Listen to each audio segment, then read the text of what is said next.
said, I can't move. I said, there's a shock going through my whole body. I can't feel anything, man. I still remember the day I was in the film room watching film, and I was watching the California Bears, and my defensive backs coach, Larry Slade, came in the room. He said, Inky Johnson, I got some good news for you. And I dropped the clicker. I said, Coach, what is it? He said, son, you're a projected top 30 draft pick. He said, all you have to do is play these next 10 football games. You're an automatic multi-millionaire.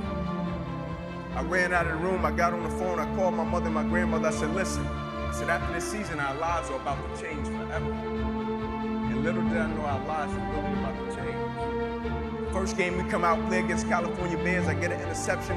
We shut them down. We get the victory. Second game, we're playing against Air Force. It gets late in the game, found ourselves in a dogfight. And I approach the tackle like I approach any other tackle. And the way I'm approaching it, either I'm going to knock you out or you're going to knock me out. I'm 165 pounds. I can't play with anybody. But at the point of contact, when I hit this guy, something different happened. It had never happened to me before in my life. I hit him, and it seemed as if every breath in my body left. My body went completely limp. I fell to the ground. I blacked out.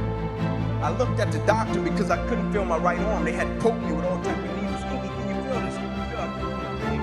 They took me back. They ran the CAT scans, and they rolled me back into my room, and I'll never forget it. All in about a 15-second time frame, I was lying there in my bed. My father, he went to take a step in, and he looked at me and he said, son, I can't do it. He walked out. My mother, she came in, she was running. She kissed me on my forehead. She said a prayer. She said, Ink, everything is going to be okay. And she ran out. And as soon as my mother stepped outside of the room, the doctor rushed in from the opposite side. And he said, hey, get in here. We got to rush this guy back to emergency surgery. He's about to die. I said, what? He said, my mom just told me everything was going to be okay. He said, son, what happened? You have busted up subclavian artery in your chest. You're bleeding internally. They have to rush you back and take the main vein out of your left leg and plug it into your chest in order to save your life. And when I woke up from recovery, the same doctor was standing over me. He said, Inky, I have some good news and some bad news for you. I said, you got some bad news for me? After telling me I was about to die, I'm still alive. How bad can it get? I'm still here. He said, the good news is, son, we saved your life. I said, thank you, sir. He said, the bad news is you have nerve damage in your right shoulder. You probably can never play the game of football again in your life. I said, Doc, no disrespect, man, but I'm 8 games away. I've been working for this ever since I was 7 years old. Doc, there's no way. God, not now, God. Like, let me make it to the NFL so I can help my family first. Like, we miss meals. I said, there's no way. I never cheated. I never cheated myself. I gave everything I had to it, and I respected it. I never cheated. There's no way that my career can be over. I said, send me up to the Mayo Clinic. And after several visits, I'll never forget, this is when reality set in. It was me, my mother, my father in the room, and the doctors came in. They said, Inky Johnson, here's the deal. They said, son, we hate to tell you, but your arm, it would never be the same again. Your hand, it would never be the same again. Son, you can never play the game of football again. They said, son, here are your surgery options. We could take a muscle out of the back of your left leg, plug it into your right arm, but there's a possibility that you'll be left with a weak left leg and a weak right arm the rest of your life. Or we could take a nerve out of your left arm, reroute it up to your chest, down into your right arm, but there's a possibility that you'll be left with 2 weak arms the rest of your life. Or we could take a nerve out of your left rib, reroute it up to your chest, down into your right arm, but there's a possibility that you'll be left with a breathing problem and a weak right arm the rest of your life. By the way, tell us what you want to do in the morning. And the next morning, I walked into the doctor's office. They said, son, what option did you choose? I said, no disrespect to you, doc. I'm not choosing an option. My situation was out of your hands. I said, no disrespect to you, doc. Cut me where you got to cut me. I said, I know I will come out of this situation okay. As I stand right here on this stage before you today, they cut me 6 times down my left thigh. They cut me 2 times across my right rib. They cut me 2 times across my right pec. They cut me 1 time across the left side of my neck, 1 time across the right side of my neck. They cut me from the bottom of my armpit all the way down to the bottom of my hand. And after they got through cutting on me, they said, son, you're going to be in this hospital for the next 40 days. I walked out of the hospital on the 3rd day. They said, you broke a record. How did you do?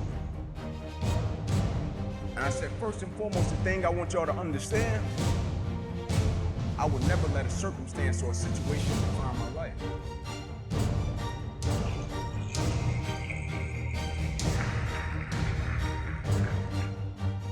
But most importantly, you know what I had invested? I had sweat equity. I had been working my whole life.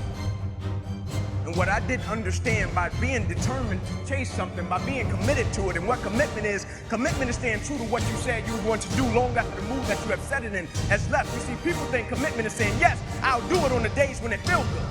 But I had been committed to everything that I ever started in my life, and I never stopped and I never quit it. And so by being committed to everything that I started, I finished it. It built a certain type of spirit. It built a certain type of mentality. It built a certain type of individual. And so now I couldn't quit even if I wanted to. I couldn't lay in the bed even if I wanted to. I couldn't stop even if I wanted to. I had too much sweat equity in my life and everything that I was doing.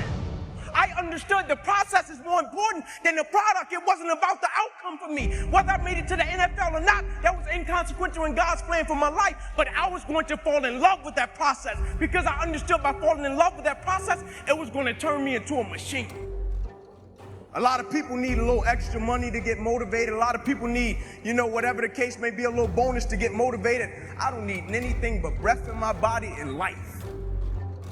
And every day I wake up, I understand I got 2 children depending on me. I understand I got a wife depending on me. I understand I got a world that needs me. The reason I go at life with the passion and the zeal that I go at it with is because I understand every day of my life is somebody in the world that is dependent on me. It may not be you, and if it's just about you, you're in trouble because I'm telling you, you're gonna hit something in life that's a lot tougher than you, and it's gonna test your will and it's gonna test your heart. And if it's just about you and if it's just about the product, it will crush you. Every day I get up, I understand it's somebody in the free world that's looking at me to see if I'm gonna keep going, and so I can't quit. And so I went back to school the next week after they had just saved my life. I was back in class. I had to learn how to write all over again. Had to learn how to walk all over again. Had to learn how to tie my shoe all over again. Had to learn how to bathe all over again. Had to learn how to live life all over again. And never one time did I say, let me go home, I need a break. You see, the thing we have to understand about everything that we're a part of, first and foremost, it's a blessing by God. And when it's a blessing, you can't help but to give everything you got to it. My life got saved. I got spared my life. Almost died. The doctor came to me on the field. He was on one knee and he grabbed my wrist and he said, son, you don't have a pulse. I don't even know how you're still living. The thing about it, my wound, like you can see this. You can see my arm. My wound is visible. But it's a lot of people in this room that are wounded and you can't see it. And it's internal. So the opportunities that we pass up to be a blessing to other people, we can save their life with just one encounter. In my last doctor visit, they came to me and they said, sorry, Inky Johnson, you will never be able to use this arm or hand again in your life. I said, no disrespect to you, doc, but I will use this arm and this hand every day for the rest of my life by the way that I live my life. Every day, I'm going to impact someone's life. Every day, I'm going to empower someone. Every day, I'm going to inspire someone. Every day, I'm going to encourage someone.